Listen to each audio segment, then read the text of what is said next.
you truly free? Not physically, but mentally. Because millions walk through life with open eyes and chained thoughts. Their bodies move, but their potential is paralyzed. Not by iron bars or locked doors, but by beliefs.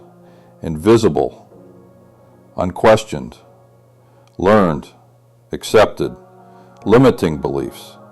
That's the real prison, and the most dangerous kind is the one you don't know you're in. Napoleon Hill knew this. He didn't just write a book, he wrote a blueprint. Think and Grow Rich wasn't about money, it was about mastery. Mastery over thought, mastery over fear, mastery over the one thing no man can escape, his own mind. And Hill taught something radical for his time, that belief is power. Not belief in others, not belief in systems, but belief in self, the kind of belief that makes mountains move and destinies unfold. But let me ask you, what do you believe?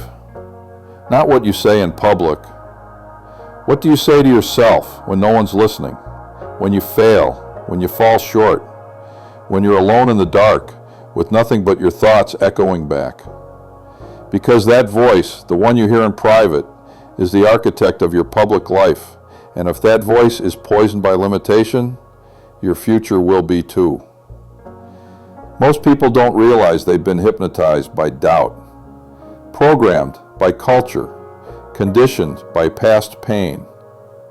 They've accepted the idea that they are not enough, not smart enough, not young enough, not wealthy enough, not talented enough to build the life they actually dream of. But here's the truth. No one is born with limiting beliefs. They are installed by environment, by repetition, by trauma. And what is installed can be uninstalled. You see, the great lie of limitation is that it's real, that it's you. But it's not. Limiting beliefs are not truth. They are recycled thoughts rehearsed into identity. Napoleon Hill said, "Whatever the mind of man can conceive and believe, it can achieve." But what if you've been trained not to believe? What if you've been taught to expect disappointment, to anticipate failure, to stay small, stay quiet, stay safe? Then your mind, this infinitely powerful machine, is no longer working for you. It's working against you, and that's not your destiny. Your destiny begins the moment you wake up, not just physically, but mentally. The moment you start to question the script you've been following. The moment you ask, who wrote this? And why am I still performing it? Because belief is a script, and you are the actor, the director, and the editor of your reality. So let's go deeper. Each one seems harmless on the surface, but collectively they create your internal climate, and no dream grows in the soil of self-sabotage. Because here's the hidden truth.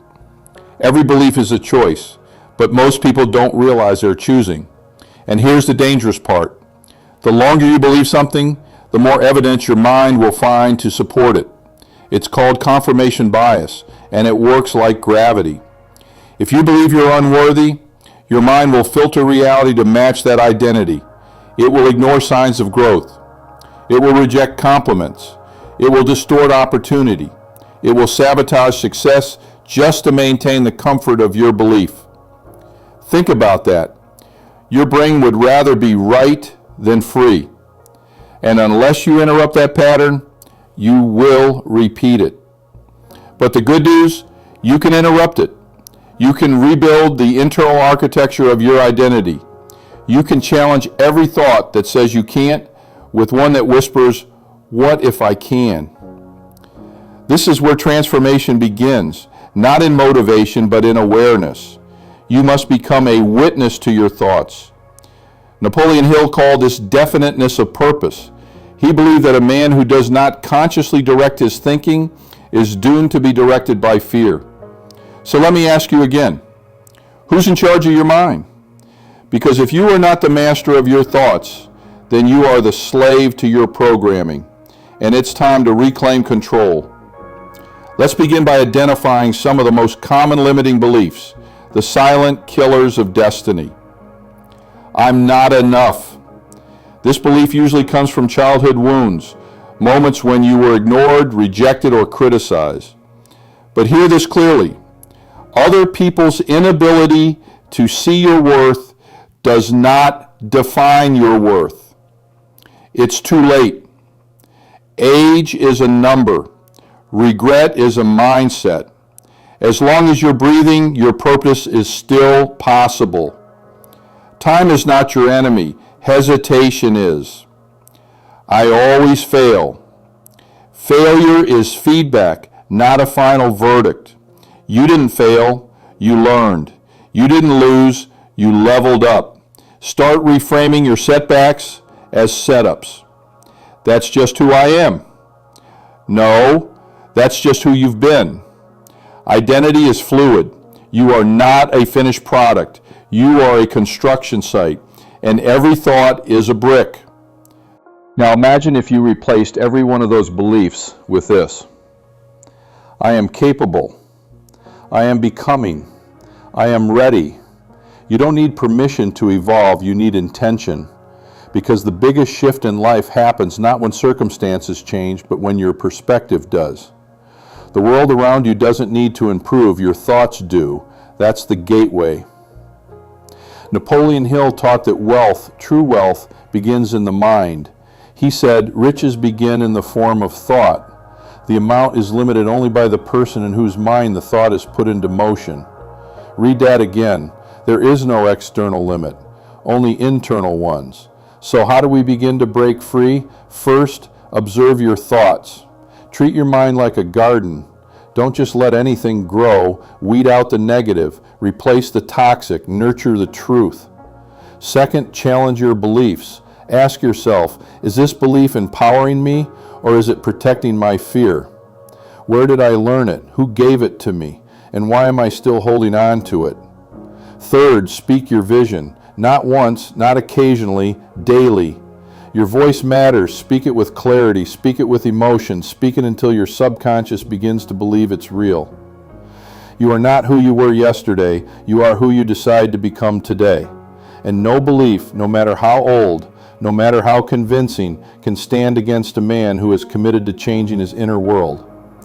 Your breakthrough doesn't require perfection. It requires ownership. And once you take ownership of your beliefs, you take ownership of your future. This is the awakening Napoleon Hill wrote about. This is the fire that turns quiet men into creators of dynasties. This is the beginning of the end for every thought that ever told you to stay small. They don't teach this in school. They don't teach you that your thoughts are installations, not truth. They don't teach you that 95% of your daily actions are driven by subconscious patterns, most of which were downloaded before you were even old enough to decide what you believe. And so you grow up inside a mental operating system you never consciously chose. Your beliefs about money, installed. Your beliefs about love, installed. Your beliefs about failure, about success, about possibility, installed. Not based on truth, but on repetition, on trauma, on family patterns, on cultural noise, on survival. But here's the liberating truth. You are not your programming. You are the programmer now. And just like any outdated software, these old beliefs, those silent chains around your potential, they can be uninstalled, overwritten, replaced. But first, you must see them. Because what you don't name, you cannot change. This is why most people stay stuck. They don't recognize the loop they're living in. They repeat the same thoughts, the same excuses, the same fears, and they call it reality. But reality, my friend, is a mirror. It reflects your dominant beliefs. If you want to change what you see outside, you must change what you believe inside. So, let's confront the loop. What story have you been telling yourself? That you're too broken, that you're too behind, that you're not smart enough, strong enough, lucky enough. Pause. Where did that belief come from? Who gave it to you? Who benefits from you believing it? Because here's what they don't tell you. Every belief has a payoff, even limiting ones. Sometimes we cling to limitation because it gives us an identity. It gives us something to blame. It gives us permission to stay small and avoid the responsibility of rising. But you must decide, do I want comfort or do I want change? You cannot have both. Napoleon Hill wrote, "There's a difference between wishing for a thing and being ready to receive it. And the man who is ready begins by cleaning out the internal clutter. He begins by rejecting the beliefs that no longer serve him, even if they become familiar." Let me give you an example. Imagine you're standing in front of a locked door. Behind that door is everything you desire: wealth, love, impact, freedom. Now imagine you have a keychain of beliefs. Some of those keys say, "I'm not worthy, people like me don't win, and I always mess things up. Nothing ever works for me." You try them on the lock. They don't open it because they were never meant to. They are not the keys to the life you want. They are the keys to the life you've outgrown. So you must craft new ones. Ones that say, "I am ready, I am capable, I am rising, I belong at the top, I can create my own standard." These beliefs unlock doors. And when they do, you realize the door was never locked by anyone else. It was locked from the inside. Because here's the truth Hill whispered to the wise: you are not in a cage. You're in a cycle, and cycles can be broken. Let me ask you something raw. Have you ever noticed how quickly your mind pulls you back when you begin to dream bigger?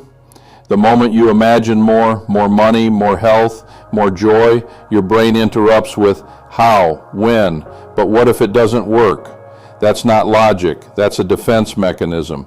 That's the subconscious trying to protect the known. But nothing new is created inside the known. If you want more, you must step into the unknown. And that requires belief stronger than doubt, faith louder than fear. It requires doing what Napoleon Hill called burning the ships, making a decision so bold that retreat is no longer an option. You must declare war on mediocrity, not by hating where you are, but by refusing to stay there. Let's talk about the roots of these beliefs, because limiting beliefs rarely start as lies, they start as experiences. You failed once and began to believe you're a failure. You were rejected and began to believe you're unlovable. You were criticized and began to believe you should stay silent. But those were moments, not definitions. The problem wasn't the event, it was the meaning you attached to it. And the beautiful thing is, meaning can be changed. You are not bound by what happened. You are free to rewrite what it meant. That failed business, it taught you resourcefulness. That heartbreak, it refined your standards. That delay, it gave you deeper hunger. You can reclaim every scar and turn it into a source of power. That's the work of the conscious man. That's the work Hill described when he said, every adversity, every failure, every heartache carries with it the seed of an equal or greater benefit. But the seed must be found. It must be planted. It must be watered. And it begins in the mind. So how do we water the seeds of new belief? With daily declarations. Because repetition is how the mind learns. You cannot break years of negative programming with one moment of motivation. You need consistency. You need discipline. Here's a practice you can begin immediately. Number 1, every morning, speak one new belief aloud. It can be simple. I am rising. I am powerful. I am breaking the cycle. Say it with emotion. Say it until it feels true. Number 2, catch yourself when you repeat old beliefs. When you hear your mind say, I can't, or this always happens to me, pause, interrupt, replace, speak the opposite aloud. Number 3, surround yourself with new language. Write it, read it, hear it every day. Books, podcasts, conversations. Environment matters more than you think. If your atmosphere isn't feeding your belief, it's feeding your doubt. Number 4, visualize your new identity. Close your eyes and see yourself acting from your upgraded belief system. Walk like that man. Talk like that man. Decide like that man. You're not faking it. You're forming it. This is not delusion. This is design. Because belief isn't just something you have, it's something you practice. And with enough practice, it becomes who you are. Let's end this block with something powerful. There is a version of you already living inside your mind. A version untouched by limitation. A version who moves with clarity, who builds with boldness, who doesn't second guess his own potential. That version isn't fiction. He's your next level, and he's waiting to be chosen. Not tomorrow, not when you feel ready, but now. Because no belief is stronger than the one you choose today. And once you decide to believe in him, that stronger, bolder, unshakable version of you, the world will begin to respond to you differently. Not because the world changed, but because you did. Your life is not defined by your circumstances. It is defined by your identity. And identity is not what you say, it's what you repeatedly believe. And belief, once internalized, becomes behavior. You cannot consistently act in a way that contradicts the beliefs you hold about yourself. That's why transformation doesn't begin with action. It begins with identity. Who do you believe you are? That question is everything, because your subconscious mind doesn't care what you want. It only obeys what you believe is true. You say you want wealth, but do you believe you are worthy of it? You say you want health, but do you believe your body is capable of transformation? You say you want love, but do you believe you're lovable? Until the identity aligns, the dream will always feel out of reach. Napoleon Hill understood this when he wrote, "You will receive not what you wish for, but what you expect. And expectation is born from belief, and belief is born from identity." So if you want to change your outer world, you must begin by upgrading the inner image you hold of yourself. That's where real freedom lives. That's where breakthrough begins. Let's break this down. You have two identities, your past identity and your power identity. Your past identity is built on memory. It's the accumulation of everything you've been through, what you were told, how you were labeled. It lives in survival. It's reactive, cautious, ruled by what-ifs. But your power identity, it's built on vision. It's not limited by history. It's guided by destiny. It asks not what happened to me, but what am I becoming? This identity doesn't play small. It doesn't seek validation. It doesn't entertain doubt like a guest. It leads. And the most powerful shift you can ever make is this: choosing to live from your power identity before you see the results, before the success shows up, before the bank account reflects it, before the world believes it. You must believe it, because belief is what precedes results. The world responds to your conviction, not your credentials. Read that again. The world responds to your conviction, not your credentials. There are men with more talent, more experience, more resources, but they hesitate. Why? Because their identity is undecided. And then there are men who rise, not because they were the most gifted, but because they decided who they were long before the world confirmed it. This is the secret Hill taught without apology. The world has the habit of making room for the man whose words and actions show that he knows where he's going. But how can you walk like a man who knows where he's going if your mind is still chained to the man you used to be. You must begin a full rewiring, and that starts with decision. Right now, you are one decision away from a new identity. Not a fake one, not a fantasy, but the version of you that has always been there, buried under layers of fear, failure, and false narratives. You must unlearn what was never true. You must rehearse the man you are becoming. You must live from the future, not from the past. And I want to show you how. Here are the 3 pillars of identity rewiring. 1, language. Speak the identity into existence. Words are not neutral. Words shape consciousness. Words build the structure of belief. That's why you must speak, not as you are, but as you intend to be. Speak with intention. Speak with clarity. Speak as a creator, not a victim. Replace I hope with I am. Maybe someday with it's happening now. I wish I could with I'm becoming the man who does. The subconscious doesn't care if the statement is true yet. It listens to repetition, not reality. So program it every morning, every evening.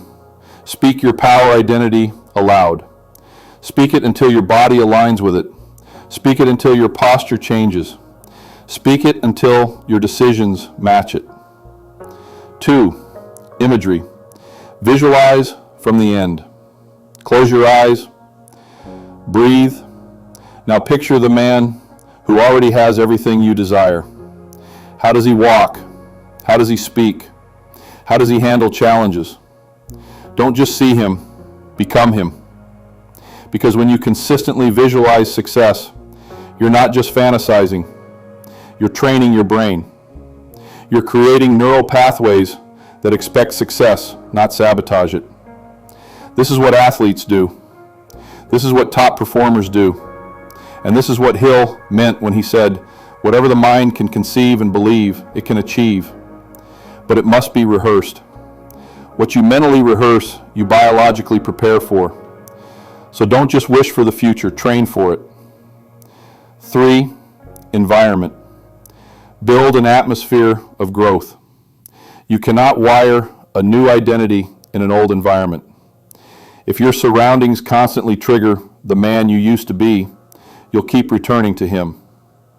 Environment is more than location, it's input. And identity is shaped by input more than intention. Let me speak to your spirit now. There is nothing wrong with you. You are not broken. You are not too far behind.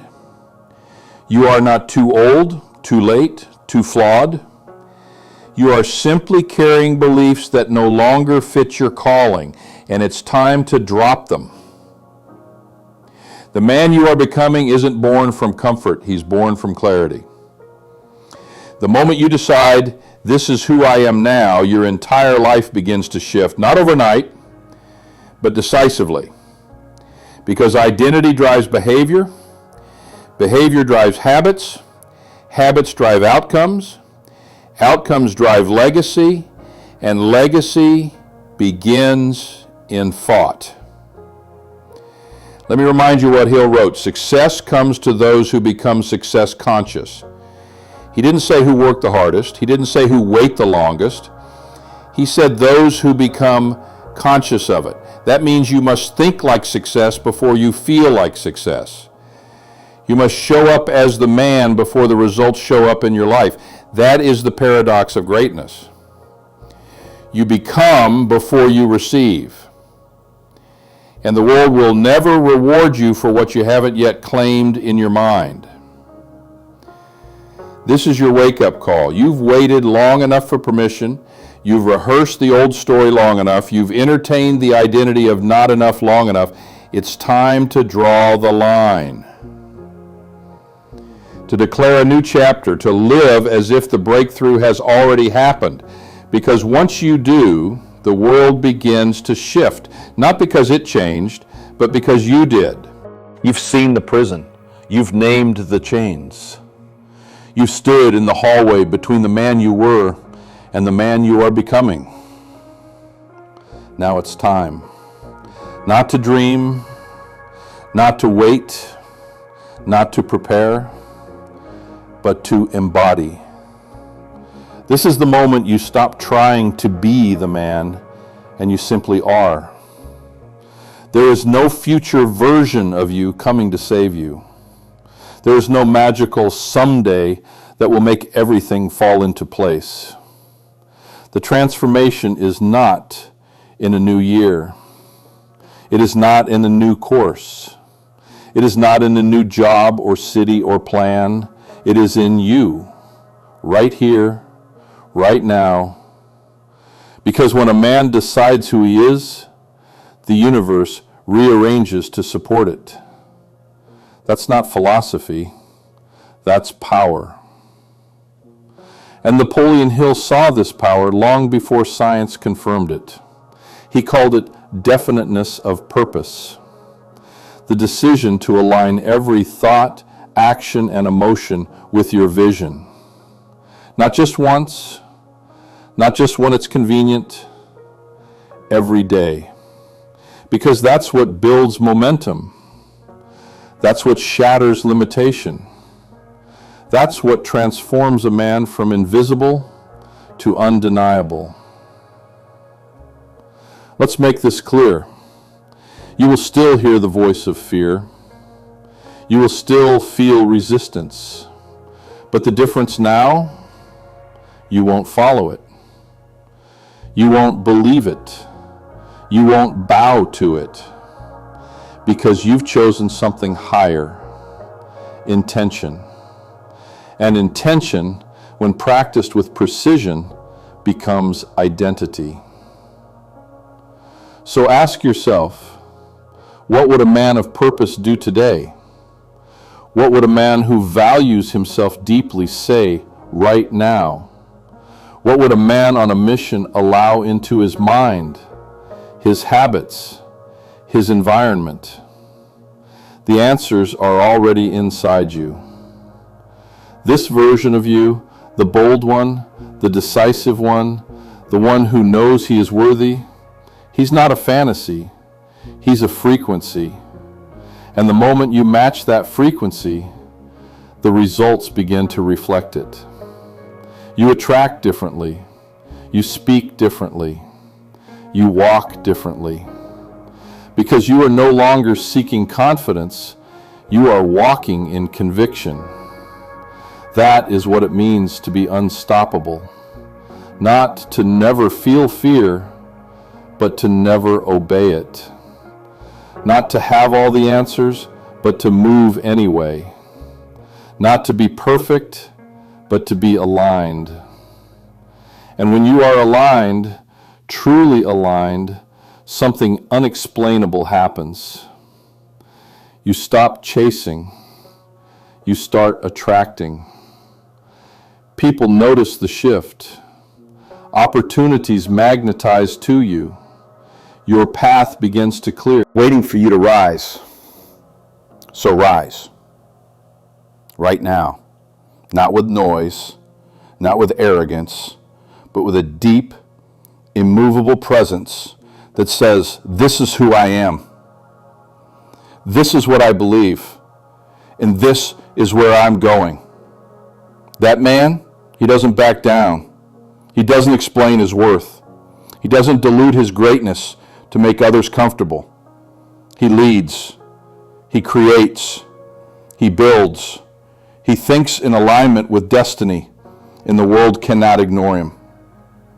Because he doesn't think like the masses. He doesn't speak like the masses. He doesn't move like the masses. He has risen above the noise because he has mastered the one thing that controls all others, his mind. That was Napoleon Hill's message all along. It was never about luck. It was never about hustle. It was about mental mastery, the ability to think with clarity, act with intention, and live from the belief that greatness is not a gift. It's a decision.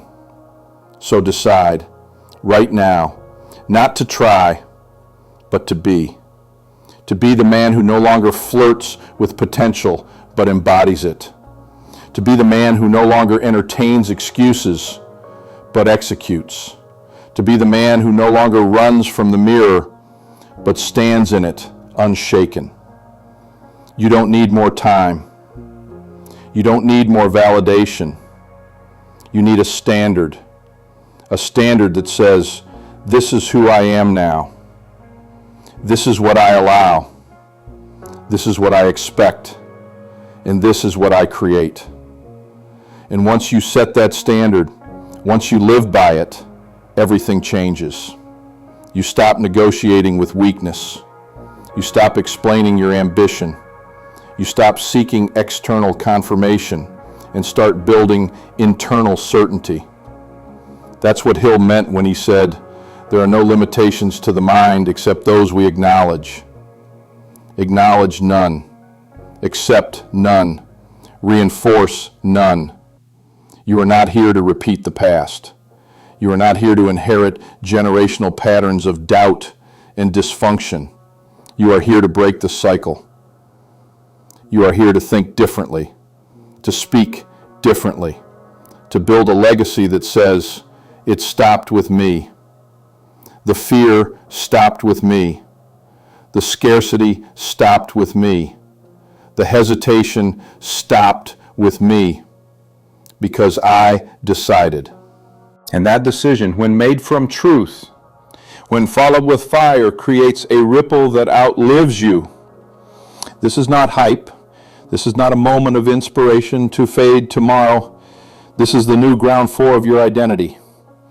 And now you build, brick by brick, thought by thought, belief by belief. No more waiting, no more shrinking, no more giving power to anything that doesn't match your vision. From this moment forward, every word you speak, every choice you make, every standard you uphold is in alignment with the man you are becoming. No more fallback plans, no more old stories, no more hiding from your own power. Because that man, the unstoppable one, the focused one, the builder of vision, that man has arrived. And so I leave you with one final command. Live as if it's already done. Think as if it's already yours. Move as if there is no plan B. Because belief backed by decision, followed by action, creates momentum. And momentum sustained makes a man unshakable. You're not hoping anymore. You're not wishing anymore. You're not waiting anymore. You are walking in the truth of who you are, a man who no longer accepts the prison of limitation because he has become the architect of freedom. Now go and build the life that was always yours.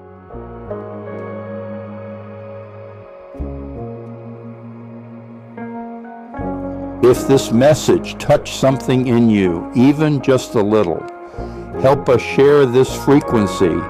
Subscribe to our channel and send this video to someone who matters to you, because no one awakens alone. And the light you found here might be the light someone else has been waiting for.